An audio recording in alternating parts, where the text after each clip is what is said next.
Chapter 1 Party. May I offer you, sir, gin and tonic to your taste? We take pride in serving one of the finest Hendrick's gin and tonics. Intoned the smooth, calibrated voice of the service robot, gesturing with mechanical grace to the gentleman who looked unsteady, tension simmering just beneath his carefully composed exterior.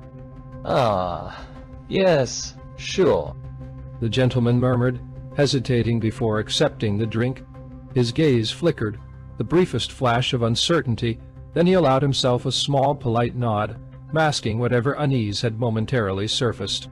Miles away, Daniel Green monitored the exchange from his dim, cramped apartment in the city's underbelly.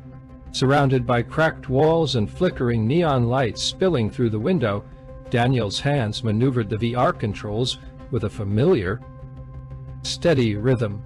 He was connected through a VR headset to the humanoid service bot stationed at the lavish gathering. Nights like this, operating a robot in some upscale event for the ultra-rich, were the closest he ever came to brushing shoulders with luxury. He'd become skilled at handling such gigs, earning extra tips, reading people as easily as a script. The gentleman with the gin and tonic was no mystery to him. Daniel had sensed something was off from the moment the man had arrived, a subtle charge in the air around him, something even the most sophisticated AI might have missed. Through countless hours spent observing humanity's quiet signals and subtext, Daniel had learned to spot these barely there signs of unrest. He knew that tonight, this guest, the 40-something assistant to the young, newly minted scientist being honored here, was fighting back more than nerves. Daniel didn't know the full story behind the simmering resentment, but he understood enough to diffuse it. He'd watched the scientist smugly recounting his latest triumph to an enraptured circle of guests, his smile just a bit too broad, his anecdotes a touch too polished. The assistant's forced half-smile and darting eyes betrayed an inner struggle, and Daniel knew the remedy. He'd get him drunk enough to loosen his tension and, ideally, let it dissipate harmlessly by the night's end. Daniel's knack for reading and diffusing situations like these had always set him apart. He'd been able to sidestep conflicts, both virtual and real, before they even surfaced. It was his own unassuming brand of talent, an intuition for navigating rooms, a sixth sense for knowing who might be generous and who was nursing a hidden grudge. But tonight, Daniel's talent for subtle interventions was about to pull him deeper into a world he had never imagined. Daniel Green was a young man in his mid-20s, having endured a life marred by hardship since he was orphaned in a car accident as a child. Memories of his parents were faded, barely clinging to his consciousness, leaving him with only fragments of what life might have been. Life, though, was not easy, not for him, nor for nearly anyone he knew. In the last 4 decades, society had devolved into an era of techno-feudalism, ominously branded as the New Order. Democracy had been dismantled, and corporations seized control, reinstating archaic hierarchies with titles like kings, lords, and barons. Daniel's parents had once belonged to the skilled workforce, but in the New Order that meant little. Only a long-standing friend, Patrick Moore, kept Daniel from slipping to the lowest societal rung, the freeloaders, a euphemism for slaves. Slavery had returned in full force, justified by an incessant stream of propaganda from the media, now entirely owned by the corporations. It wasn't long before dissent was silenced by armies loyal to corporate lords, while the people, worn down by daily survival, resigned to their fate. Surveillance permeated every inch of the New Order's realm, with cameras everywhere. Yet it was the more insidious eyes, those of the loyals, individuals from the old world who had eagerly embraced this one, that were feared the most.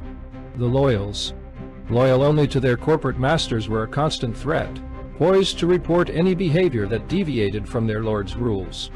This sense of higher purpose fueled them, anchoring them in a society where they found meaning through the omnipresent, suffocating control. Indeed, they had been the primary recruits enlisted by the insidious corporate architects to orchestrate the downfall of democracy and usher in the New Order. The powerful corporations had adeptly exploited their feelings of impotence, ignorance, and rage to shepherd society into a new system governed solely by fear. The new order's rigid caste system left no trace of the freedom and upward mobility people had enjoyed only decades before. The societal ladder was a one-way descent, with each class tightly bound to its place. 6 distinct social classes emerged.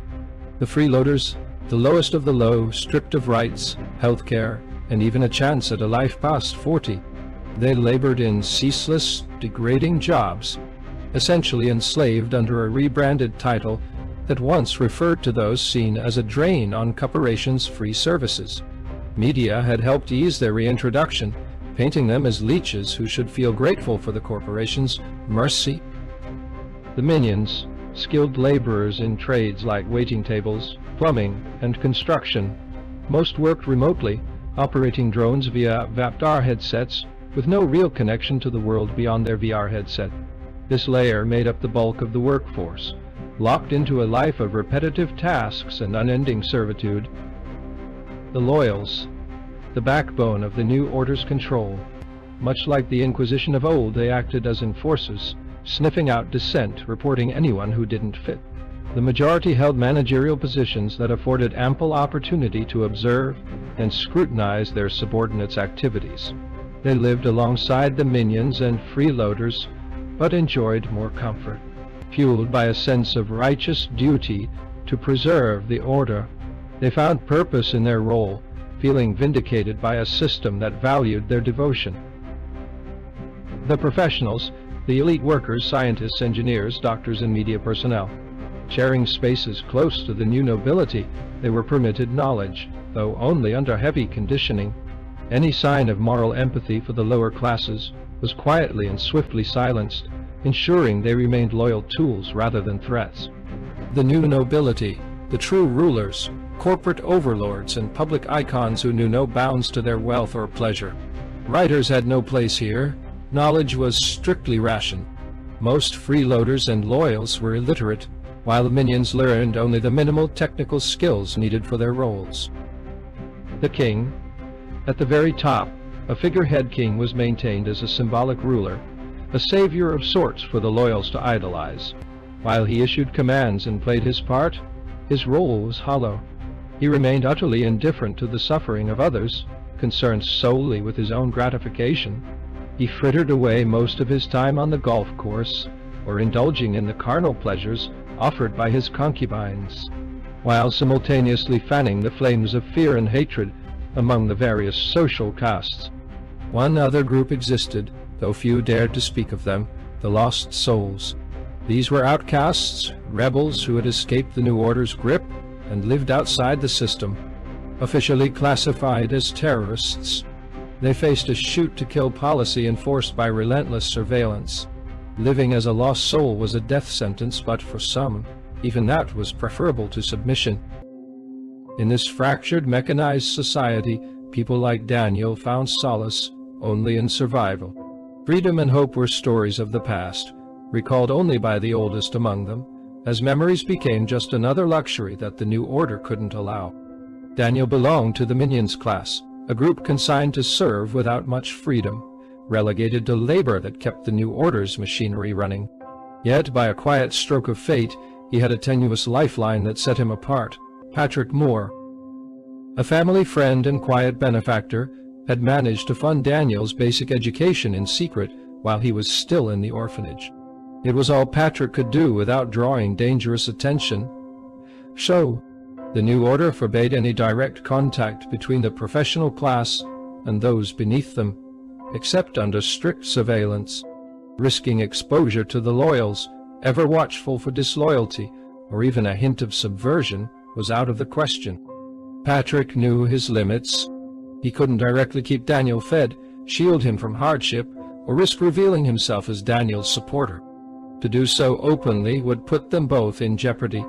Yet, periodically, Patrick found ways to stay connected to the boy, exploiting the media's appetite for feel-good stories to justify his visits. Each time he visited, cameras were everywhere, capturing the carefully staged reunion between a high-ranking professional and the orphaned son of an old friend. For the media, it was a sentimental spectacle. like visiting a zoo to drop crumbs for a hungry creature, an acceptable show of charity from the privileged to the pitiful. Yet Patrick endured this charade, knowing it was the only way to see Daniel. He tolerated the empty scripted gestures and the hollow words, knowing that, in rare moments, he might speak to Daniel alone. During brief seconds snatched in the edges of their interactions, Patrick would attempt to share some genuine sentiment with Daniel, words laced with veiled advice or encouragement. For his part, Daniel welcomed Patrick's visits. He wasn't his father, but Patrick had become a figure of respect, a connection to a life Daniel could hardly remember but instinctively valued. It didn't take long for Daniel to realize he had a hidden benefactor, and after piecing together the clues, he knew it was Patrick. By the time he was 10, they both understood the staged performance they played for the cameras was a farce. Yet, even behind the superficial exchanges, a deeper meaning ran between them, a quiet bond that needed no words. Each knew the other cared, and Daniel played his part flawlessly, maintaining the facade while reading Patrick's hidden messages with an astuteness beyond his years. It was this secret display of intelligence, an ability to read between the lines, to understand the game beneath the surface, that marked Daniel as different. And though neither of them knew it at the time, this quiet spark of insight was the beginning of a journey that would change his life forever. As the party wound down, Daniel's attention drifted to a young woman standing quietly at the edge of the terrace, her gaze fixed on the early night sky. She had kept to herself throughout the evening, hardly interacting with the other guests. It was the first time Daniel had noticed her, yet something about her presence held a unique allure. Though he'd observed her only briefly, he sensed that she was likely a high-level scientist, a woman of intellect and purpose. No outward sign revealed her rank, as the new order encouraged uniformity among its professionals, but there was an aura about her, a subtle sharpness that hinted at her status. Yet there was more to it, an indefinable something that set her apart, like a hidden agenda woven into her shy demeanor. Daniel, skilled at reading people's intentions, sensed an undercurrent in her every move, an impression that she was quietly performing, as though playing a role in a secret, unseen play. For whom and to what end? He couldn't say, but the intrigue was undeniable.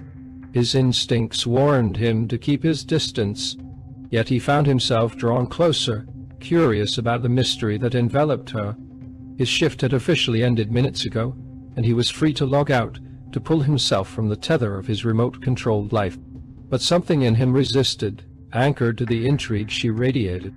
Nearly alone now, he moved the robot closer to her, controlling its mechanical body with the same finesse he'd honed through years of remote work. With a smooth, melodic tone embedded in the robot's voice, he spoke. "Might I offer the ladies something special to complement the beautiful view?" She turned slowly, and a smile spread across her face, a broad, knowing expression that sent a jolt through him. Then, in a voice eerily familiar, one that struck him with chilling clarity, she replied in a metallic, too familiar tone. "Hello, Daniel. I'm glad we finally meet. We need to talk."